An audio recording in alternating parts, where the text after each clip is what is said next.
Damai sejahtera Allah yang melampaui segala akal, itulah yang memelihara hati dan pikiranmu di dalam Kristus Yesus Tuhan kita. Amin.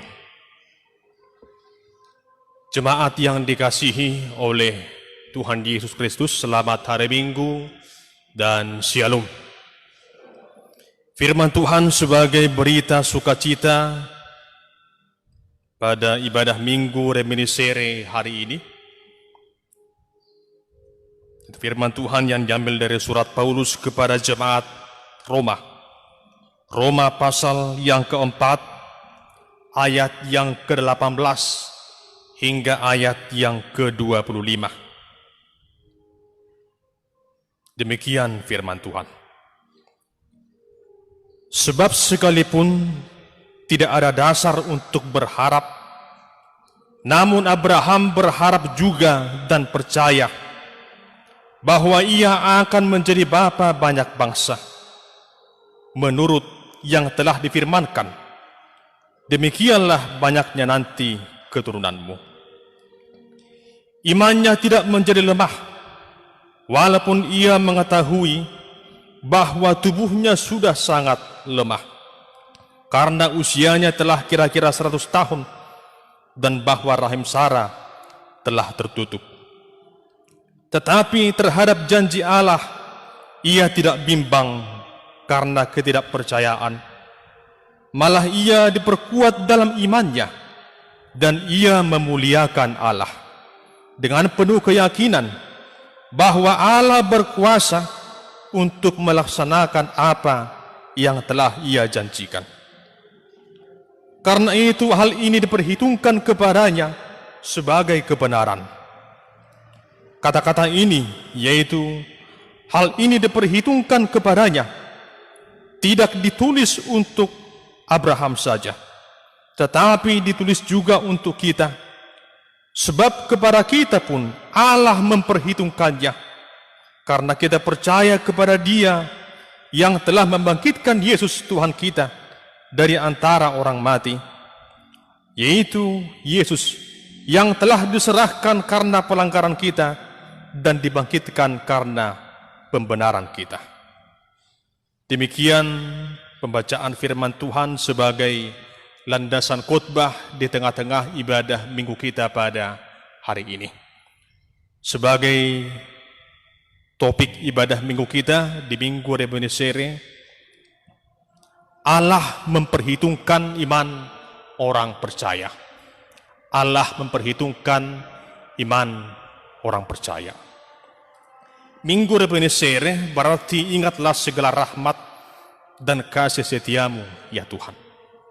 Pada minggu ini kita dihantarkan untuk berseru kepada Tuhan, agar kiranya Tuhan yang penuh dengan belas kasihan itu mengingat segala rahmat dan kasih setianya yang telah Ia nyatakan dalam hidup kita, dan juga akan selalu Ia nyatakan sepanjang perjalanan hidup kita di dunia ini.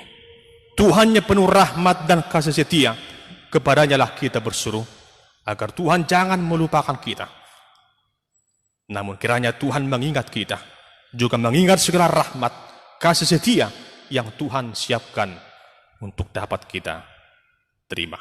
Itulah sukacita yang akan kita rasakan lewat ibadah Minggu Reminiscere ini, menghantarkan kita menjadi pribadi yang semakin teguh dalam iman, percaya kepada Tuhan, Sang Pemilik hidup kita.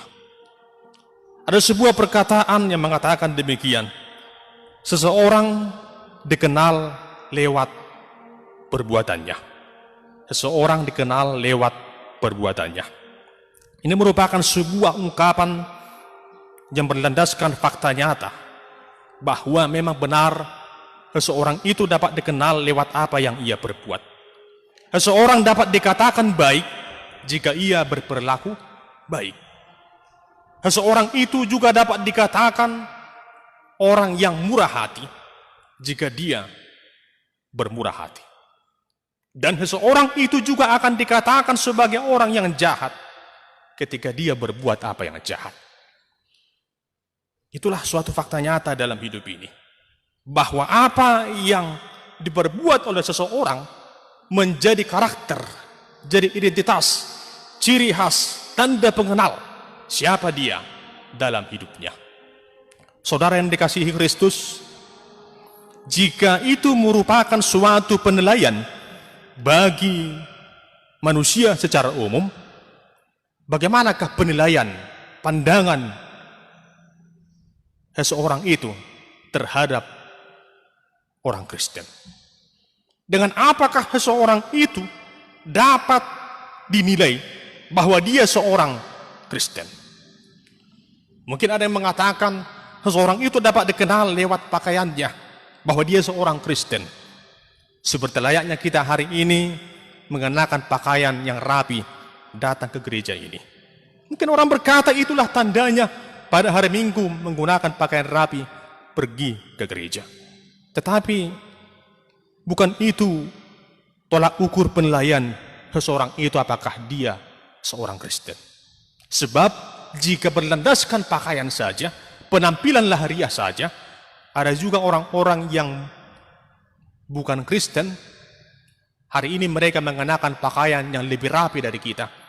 Mungkin mereka sedang menuju sebuah pesta. Jadi bukan suatu penilaian, suatu patokan itu, bahwa pakaian menggambarkan kita orang Kristen. Dan banyak hal lagi yang dapat menggambarkan siapa kita dalam hidup ini. Lalu apakah yang dapat menggambarkan, mencirikan bahwa kita adalah seorang Kristen yang sejati? Jawabannya adalah iman. Hanya iman percaya kita lah yang menjadi jawaban bahwa kita adalah pengikut Yesus.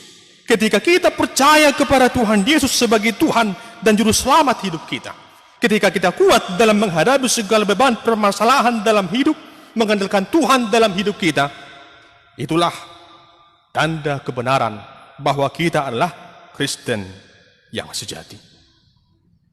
Kekristenan dikatakan adalah sebuah perjalanan dalam mengenal Tuhan Yesus. Kekristenan adalah sebuah perjalanan dalam mengenal Yesus. Mengapa dikatakan kekristenan yang kita jalani saat ini diibaratkan seperti sebuah perjalanan mengenal Tuhan Yesus?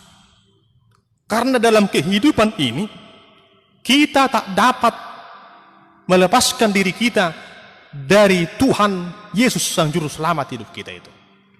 Dalam kehidupan ini ibarat sebuah perjalanan penuh lika-liku. Kadang ada duka, kadang ada suka. Kadang ada pencapaian, kadang ada kehilangan. Kadang ada keberhasilan, namun kadang juga ada kegagalan. Bagaimanakah kita sebagai orang Kristen menghadapi semuanya itu? Tentu kembali kepada yang tadi, iman yang teguh.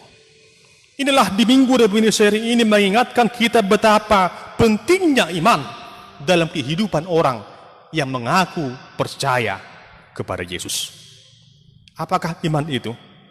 Jelas dijelaskan dalam Ibrani 11 ayat pertama, iman adalah dasar dari segala sesuatu yang kita harapkan dan bukti dari segala sesuatu yang tidak kita lihat. Dasar dari yang kita harapkan, bukti dari yang tidak kita lihat. Artinya sesuatu yang kita harapkan, sesuatu yang belum kita lihat, dibuktikan lewat iman. Kita belum pernah berjumpa dengan Yesus, namun kita percaya Yesus itu Tuhan kita. Kita belum pernah mendengar ada orang yang pulang pergi, naik turun dari surga ke dunia ini. Tetapi kita yakin ada surga, tempat orang-orang yang diperkenankan oleh Allah kelak. Kehidupan ini telah dirancang oleh Tuhan sedemikian hingga, namun semua itu tak dapat terlepas dari apa yang disebut dengan iman percaya kita. Di Minggu Ebenezer ini, kita berseru kepada Tuhan yang kita imani, agar Tuhan mengingat segala rahmat dan kasih setia yang Ia rancangkan dalam hidup kita. Itu jugalah yang disinggung oleh Rasul Paulus di tengah-tengah kehidupan warga jemaat di Roma pada masa itu. Di mana pada masa itu warga jemaat gereja di Roma didominasi oleh orang-orang Yahudi yang telah menjadi Kristen. Sekalipun mereka telah menjadi Kristen, tetapi orang-orang Yahudi masih sangat kental, masih sangat melekat dengan tradisi, kebiasaan, dan kehidupan mereka yang mengandalkan hukum Taurat. Bagi mereka, seseorang itu tak dapat diselamatkan jika ia tidak hidup melakukan Taurat itu.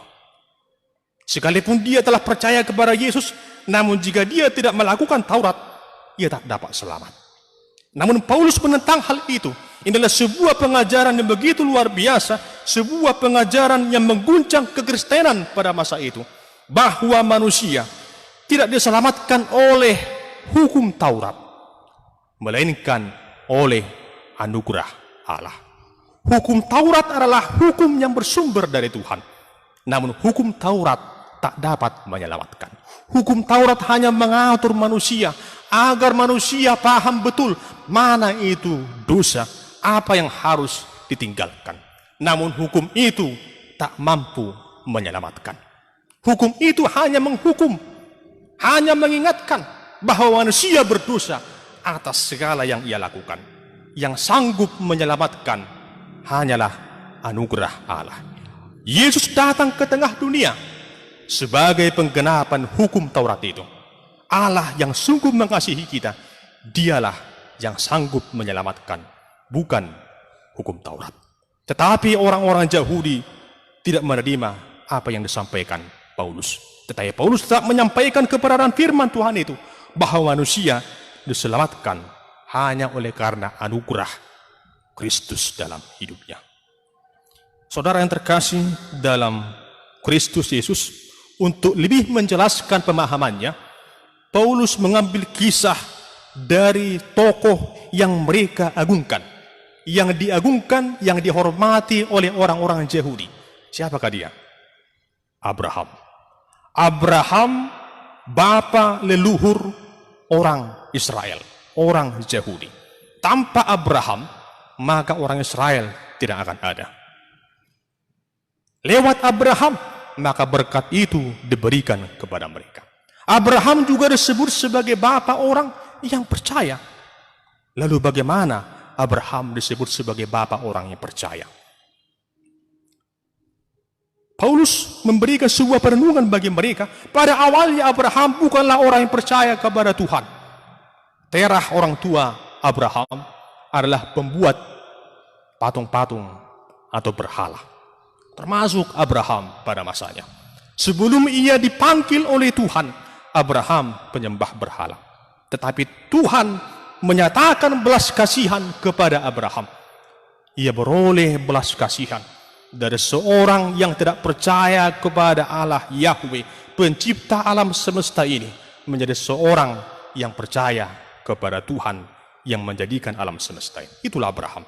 Yang dipanggil dari Ur Kasdim menuju tanah Kanaan, dari sebuah tempat ke tempat yang tak ia kenal. Namun dia percaya, ia setia, ia mau berangkat ke tempat yang belum pernah ia kunjungi. Sebab ia yakin Tuhan yang manggil dia adalah Tuhan yang Maha Kuasa. Pada masa itu, hukum Taurat belum ada. Karena hukum Taurat ada pada zaman Musa. Sedangkan jarak Abraham kepada Musa itu sangat jauh, ratusan tahun. Sangat jauh. Lalu bagaimana dia dibenarkan? Orang Yahudi berkata seseorang dibenarkan oleh karena hukum Taurat. Padahal Abraham belum mengenal Taurat. Bagaimana dia dibenarkan? Firman Tuhan berkata, dia dibenarkan. Bahkan sebelum disunat, Abraham juga sudah dibenarkan oleh Allah. Apa yang membuat Abraham dibenarkan? Jawabannya kembali kepada yang tadi. Iman. Abraham dibenarkan oleh Allah, oleh karena iman percayanya kepada Allah. Saudara yang terkasih dalam Kristus Yesus, Paulus menjelaskan bahwa kita tidak akan menjadi orang benar karena perbuatan kita, melainkan kita menjadi orang benar ketika Allah membenarkan kita lewat anugerahnya semata. Bukan berarti bahwa berbuat baik itu tidak perlu. Kita berbuat baik bukan supaya kita selamat, bukan mencari amal. Orang Kristen berbuat yang baik bukan supaya ia selamat, tapi orang Kristen, saudara dan saya, berbuat baik karena kita sudah selamat, bukan lagi supaya, tapi karena sudah selamat. Kita berbuat baik sebagai gambaran rasa syukur kita. Karena itu, jika saudara merasakan berkat Tuhan dalam hidupmu, keselamatan telah Tuhan berikan dalam hidupmu, tunjukkanlah rasa syukurmu dengan perbuatan baik. Bukan supaya engkau selamat, namun perbuatan baikmu adalah tanda engkau sudah selamat. Lewat teks khotbah ini ada beberapa hal yang boleh kita simak. Yang pertama, berharap walau tidak ada dasar untuk berharap. Berharap walau tak ada dasar, walau tak ada alasan untuk berharap. Dari ayat 18 dikatakan, sebab sekalipun tidak ada dasar untuk berharap, namun Abraham berharap juga dan percaya. Ini sesuatu hal yang luar biasa, di luar logika. Bagaimana kita berharap di tengah situasi yang seolah-olah tidak ada harapan. Manusia biasanya berharap ketika ada sesuatu yang dapat ia harapkan. Anak-anak kita melamar ke sebuah perguruan tinggi karena dia berharap dengan keyakinan dia akan diterima di sana. Dia yakin ada pengharapannya dia akan diterima di sana, sehingga dia berjuang. Tetapi Abraham dalam situasi kehidupannya yang sudah tua bersama istrinya Sarah mengalami situasi kehidupan bahwa sepertinya lewat logika manusia mustahil mereka akan beroleh keturunan. Mustahil secara logika manusia. Tetapi Abraham tetap berharap. Kalau manusia sering tidak sungguh-sungguh berharap sehingga muncullah istilah harap-harap cemas karena tidak sungguh-sungguh berharap, harapannya itu tidak lahir dari kesungguhan sehingga menjadi sia-sia. Tetapi orang-orang yang percaya kepada Yesus, yang sungguh-sungguh mengandalkan Tuhan dalam hidupnya, ia harus berharap meskipun seolah-olah tidak ada alasan atau dasar untuk berharap. Bukan hanya itu, Abraham juga tidak mau lemah meskipun usianya sudah tua, dikatakan dalam perikop ini. Walaupun usianya sudah tua, dia sadar tubuhnya sudah lemah, namun imannya tidak ikut lemah. Ini menggambarkan suatu perenungan mendalam bagi kita. Jika kita bertumbuh sudah semakin dewasa dari anak-anak kita, dari anak-anak, remaja, dewasa, menikah, sampai dengan tua nantinya, maka imannya juga harus semakin dewasa. Kalau sudah dewasa orangnya, imannya juga harus dewasa. Jangan terbalik, dewasa orangnya, imannya masih kanak-kanak, masih dikatakan Kristen susu. Jangan seperti itu. Jika sudah semakin tua, maka semakin dekatlah kepada Tuhan. Jangan pakai kelemahan-kelemahan tubuh kita, keterbatasan-keterbatasan kita menjadi alasan untuk jauh dari Tuhan. Namun biarlah seperti Abraham. Meskipun dia sudah tua, meskipun tubuhnya sudah lemah, namun iman tidak boleh lemah.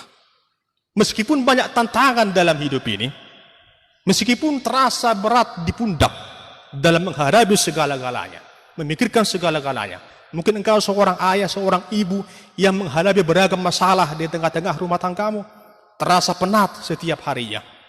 Namun janganlah imanmu ikut-ikutan lemah. Tetap berjuang dalam Yesus. Iman tak boleh lemah sekalipun kekuatan terasa sirna. Saudara yang terkasih, inilah menjadi gambaran bagaimana Abraham yang selalu setia berharap kepada Tuhan. Ia tak mau menyerah sebab ia tahu Allah yang ia percayai adalah Allah yang berkuasa. Dia adalah Allah yang menepati janjinya. Kalau manusia sering memberi harapan yang palsu, istilahnya PHP, ya, pemberi harapan palsu. Namun Tuhan tidaklah demikian. Tuhan tak pernah memberikan harapan palsu. Namun Tuhan selalu memberikan harapan yang pasti bagi umatnya. Sekalipun manusia sering mengumbar janji dalam perjalanan hidupnya, dan begitu sering janjinya itu tidak ditepati, ia sering ingkar janji. Namun Tuhan yang kita sembah memberikan janjinya, janji itu selalu digenapinya. Janji Tuhan adalah janji yang murni, janji yang manis, janji yang agung, janji yang akan selalu ditepati. Ketika Allah berfirman kepada Abraham bahwa dia akan memiliki keturunan seperti bintang di langit, seperti pasir di lautan, janji itu digenapi meskipun di tengah situasi yang mustahil. Namun bagi Abraham, bagi Allah tidak ada yang mustahil. Demikianlah kita layaknya. Mari kita memiliki keyakinan seperti Abraham. Kita berkata, aku yakin walau bagiku, walau bagi manusia ada begitu banyak perkara yang mustahil, namun bagi Allah tidak ada yang mustahil. Amin. Amin. Martin Luther pernah berkata, segala yang kita kerjakan di dunia ini digerakkan oleh harapan. Segala yang kita kerjakan, apa yang saudara kerjakan digerakkan oleh harapan. Saudara mengerjakan ini dan itu karena saudara punya pengharapan lewat pekerjaanmu ada sesuatu yang akan engkau meraih. Oleh karena itu dalam hidup ini jangan pernah berhenti berharap. Meski seolah tak ada harapan, meski seolah tak ada dasar untuk berharap, namun tetaplah berpengharapan. Sebab di balik situasi kepahitan, kesulitan yang kita alami, Tuhan selalu memberikan kepastian atas apa yang kita harapkan itu. Saat ini mungkin saudara punya beragam harapan. Engkau mungkin berharap anak-anakmu menjadi anak yang baik, anak-anak yang takut akan Tuhan. Engkau mungkin sedang berharap Tuhan kiranya berikan keturunan bagimu di tengah-tengah rumah tanggamu yang selama ini sudah lama menunggu anak di tengah-tengah rumah tangganya. Engkau selalu berdoa, menangis, mendoakannya, berharap belas kasihan Tuhan. Saudara mungkin berharap kiranya Tuhan mempertemukanmu dengan jodoh yang tepat dalam waktu yang sesegera mungkin. Saudara mungkin berharap engkau akan beroleh pekerjaan yang terbaik pada tahun ini. Mungkin di antara saudara juga ada yang berharap bahwa situasi ekonomi keluargamu akan dipulihkan oleh Tuhan. Kita semua secara umum berharap pandemik ini segera berlalu. Itu sebuah pengharapan manusia. Silahkan berharap, tetapi berharaplah hanya kepada Tuhan. Jangan berharap kepada manusia, karena pengharapan kepada manusia sering mengecewakan. Namun berharap kepada Tuhan, engkau tak akan pernah kecewa. Roma pasal 5 ayat 5 berkata, pengharapan tidak mengecewakan. Karena itu, selagi masih ada kesempatan, selagi Tuhan masih berikan napas hidup bagi kita, jadilah orang-orang Kristen yang punya pengharapan, berharap akan kasih kuasa Allah. Jangan putus asa, jangan patah semangat dalam menjalani hidup ini, berharap bahwa Tuhan pasti berikan yang terbaik. Yang kedua, lewat perikop ini, jangan bimbang akan janji Allah. Ayat 20 dikatakan, tetapi terhadap janji Allah, ia tidak bimbang karena ketidakpercayaan. Malah ia diperkuat dalam imannya dan ia memuliakan Allah. Abraham punya pendirian yang teguh. Sekalipun dia harus menunggu cukup lama. Ketika Tuhan berfirman bahwa ia akan memiliki keturunan, firman itu disampaikan saat ia masih berusia 75 tahun. Tetapi apa yang terjadi? Janji itu digenapi bukan pada saat usia 76, 77, 80, tidak. Bukan waktu yang singkat. Janji itu digenapi pada saat ia berusia 100 tahun. Artinya ada selang 25 tahun menunggu penggenapan janji. Sungguh waktu yang begitu panjang. Siapakah di antara kita yang sanggup menunggu 25 tahun Tuhan akan berikan jawaban doa-doa kita? Namun Abraham teguh dalam pendirian.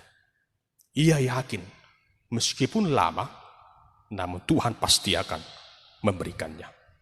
Bagi manusia, perkataan menunggu sering menjadi hal yang membosankan. Kita sering berkata, menunggu adalah pekerjaan yang membosankan.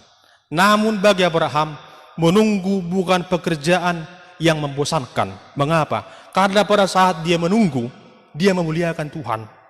Oleh karena itu, saudara yang terkasih, ketika saudara sedang menunggu sesuatu, mari ambil kesibukan masing-masing, supaya ketika apa yang kau tunggu itu tidak membuatmu bosan, terlebih di hadapan Tuhan. Ketika engkau menantikan jawaban dari doamu, sembahlah Tuhan. Seperti Abraham, diperkuat dalam iman, dan ia memuliakan Allah. Jangan bimbang akan janji Allah. Dalam kitab Perjanjian Baru, seorang murid Yesus pernah mengalami kebimbangan, yaitu Simon Petrus. Suatu ketika, ia juga mau seperti Yesus yang saat itu sedang dia lihat berjalan di atas air. Petrus berkata agar Yesus memanggilnya supaya dia juga ikut berjalan di atas air. Dia pun melakukannya. Petrus dapat berjalan di atas air. Namun ketika angin mulai datang, terasa ke tubuhnya, dia mulai ketakutan. Akhirnya dia bimbang dan mulai tenggelam. Apa yang dikatakan Yesus kepada Petrus? Hai orang yang kurang percaya, mengapa engkau bimbang? Saudara yang terkasih, kebimbangan akan membuat kita terjerumus ke dalam hal yang tak kita harapkan. Kebimbangan bukan solusi atas masalah kita. Kebimbangan akan membuat kita semakin terperosok ke dalam lubang yang lebih dalam. Kebimbangan membuat kita semakin celaka. Karena itu, milikilah hati yang teguh. Ingatlah bahwa janji Tuhan itu janji yang murni. Jangan menjadi orang Kristen yang sering-sering bimbang dalam hidupnya. Firman Tuhan berkata juga, Yakobus 1 ayat 6, orang yang bimbang itu digambarkan seperti gelombang laut yang diombang-ambingkan kian kemari oleh angin. Tentu kita tidak mau disamakan seperti gelombang lautan, dihempaskan ke sini dan ke sana. Tidak mau seperti itu. Tapi kita mau punya pendirian, punya kesungguhan, fokus ke arah yang kita tuju. Saudara terkasih, itulah yang kita simak dari teks khotbah ini. Sebagaimana topik ibadah minggu kita, Allah memperhitungkan iman orang yang percaya. Benarlah bahwa memang Allah memperhitungkan iman orang yang percaya. Seperti yang digambarkan, yang ditunjukkan oleh teks khotbah ini, bagaimana Abraham diperhitungkan oleh Allah karena imannya.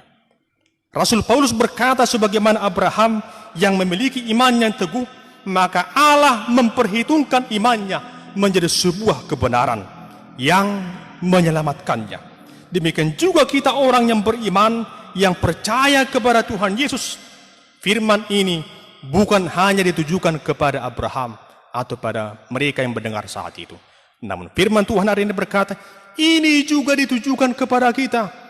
Bukan hanya Abraham lewat imannya yang diperhitungkan.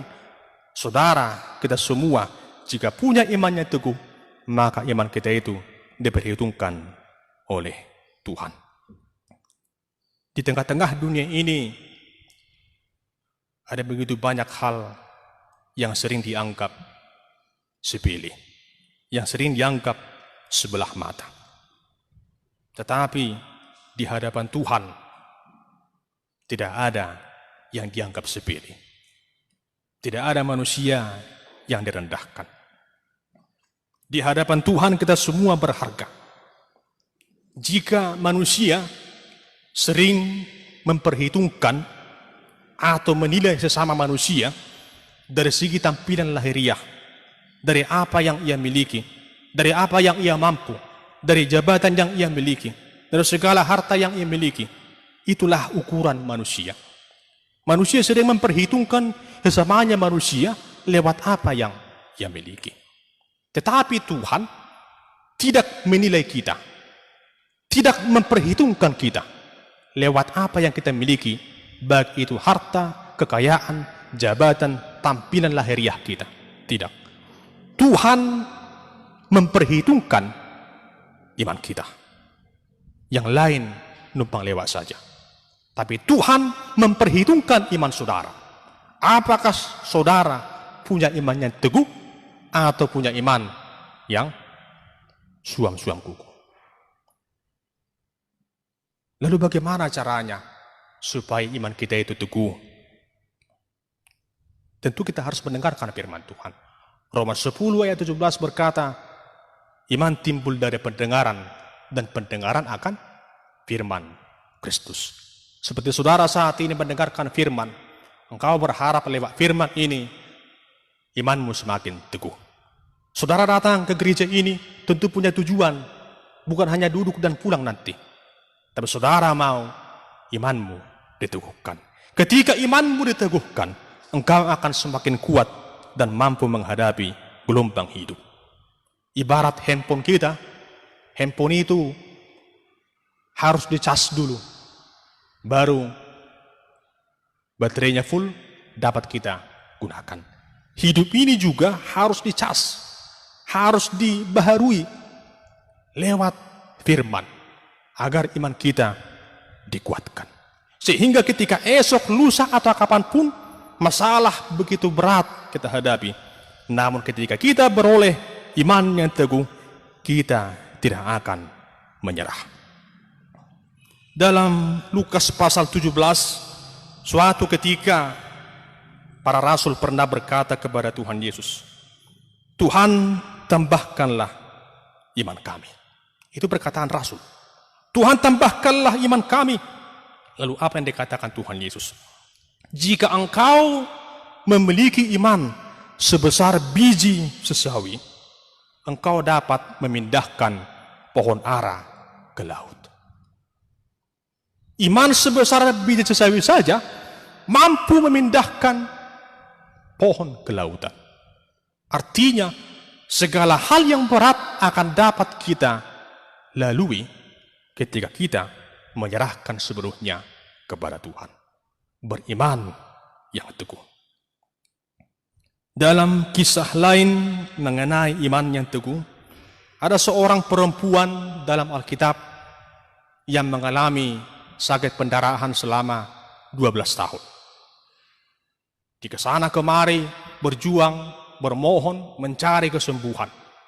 Tetapi ketika dia mendengar Tuhan Yesus lewat dari tempat di mana dia tinggal, dia berkata dalam hatinya, asal ku jamah saja jubahnya, aku akan sembuh. Asal ku jamah saja jubahnya, tanpa berbicara, asal ku jamah saja jubahnya, aku akan sembuh. Apa yang terjadi? Dia sembuh dari sakit pendarahan itu. Beragam hal yang dilakukan Yesus menyembuhkan orang yang buta. Yang buta dapat melihat, yang tuli dapat mendengar, yang lumpuh dapat berjalan, dan beragam tanda karya mujizat yang ditunjukkan Yesus pada masanya. Lalu apa yang dikatakan Tuhan kepada setiap mereka yang disembuhkan itu? Tuhan Yesus tak pernah mengatakan, oleh kuasaku engkau sembuh. Tak pernah sekalipun Tuhan berkata, manusia yang sakit itu, yang buta, yang lumpuh, yang tuli, mereka sembuh oleh karena kuasanya. Namun Tuhan berkata, imanmu yang menyelamatkanmu. Oleh karena mereka beriman kepada Yesus yang punya kuasa itu, maka mereka beroleh pemulihan. Demikianlah kita. Milikilah iman yang teguh kepada Kristus, Tuhan Sang Juru Selamat hidup kita. Iman yang teguh akan menjadi sebuah kekuatan agar kita tidak menjadi bimbang. Iman yang teguh kepada Tuhan Yesus pasti sangat diperhitungkan oleh Allah yang telah membenarkan diri kita. Karena itu saudara yang dikasihi Tuhan, tetaplah setia menjaga keteguhan imanmu.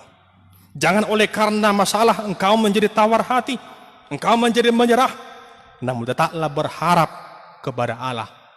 Meski seolah tidak ada dasar untuk berharap, tetaplah percaya kepada janji Allah. Meski seperti seolah-olah tidak ada lagi jalan untuk semuanya itu.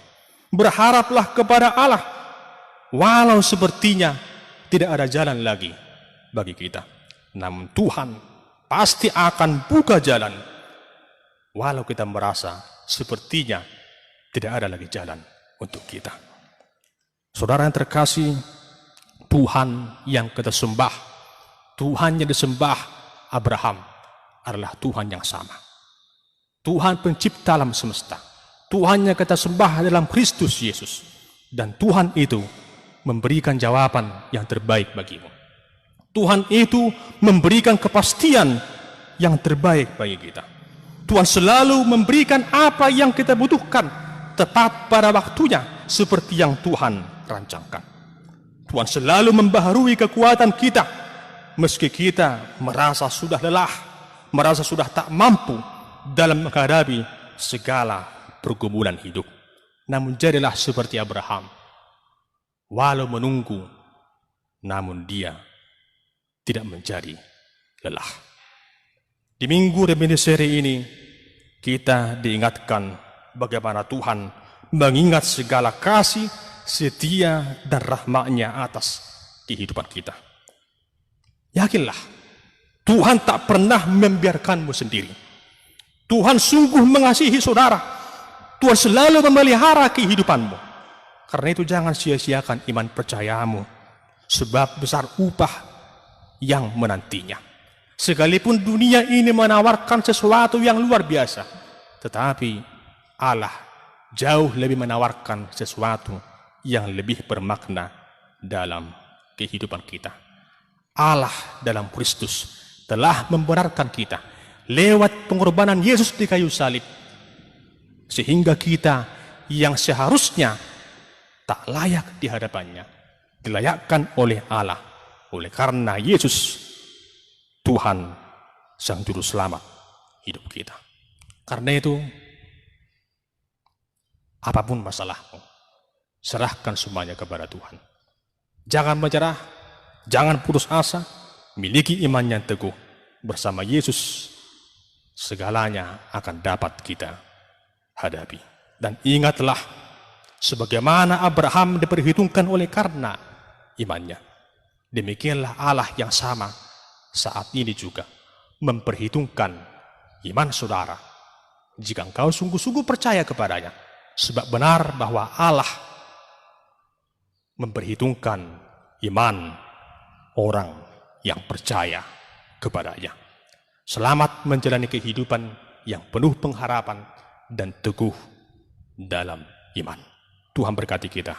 Amin. Kita berdoa. Terima kasih Tuhan yang Maha Kuasa, firman yang kami dengarkan pada minggu ini menuntun kami agar memiliki iman dan pengharapan yang teguh. Sekalipun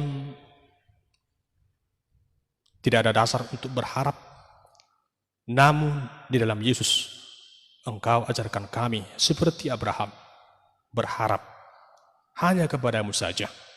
Yakin bahwa janjimu adalah ya dan amin. Janji yang murni, janji yang pasti. Meski kemelut kesusahan datang silih berganti, namun janji Tuhan akan nyata dalam hidup orang yang selalu percaya kepadamu. Tambahkanlah iman kepada kami, agar kami memiliki iman sebesar biji sesawi yang dapat memindahkan gunung, dapat melakukan perkara-perkara yang mustahil bagi dunia, sebab Engkau adalah Allah yang mempunyai hidup kami. Tuntun kami Tuhan, dalam perjalanan hidup kami, di tengah-tengah rumah tangga kami, di tengah-tengah setiap pekerjaan kami, di tengah-tengah persekutuan gerejamu ini, agar kami semuanya mengandalkan iman. Sebab kami yakin, sama seperti Abraham, Engkau memperhitungkan setiap orang yang memiliki iman yang teguh. Dimuliakanlah namamu Tuhan dulu kekal sampai selama-lamanya. Di dalam Kristus Yesus kami berdoa dan bersyukur kepadamu. Amin.